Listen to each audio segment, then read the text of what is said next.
Hey guys, back with me again in this channel. On today's video, I'm gonna show you how to mark beats on VN.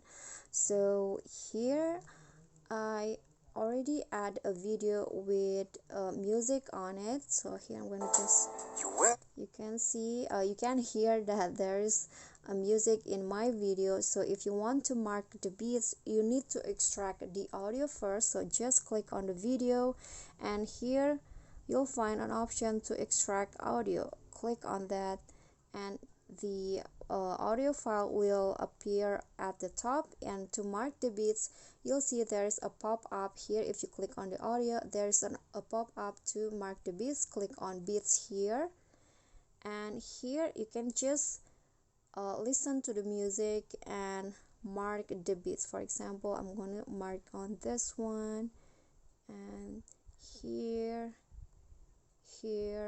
and maybe here. And if you're done marking the beats, you can just click on a check icon, and the mark will appear like this. Okay, so that's all for me. If you enjoyed the video, please give me a like and smash the subscribe button down there, and also don't forget to leave a comment. That's it for me today. See you guys next time.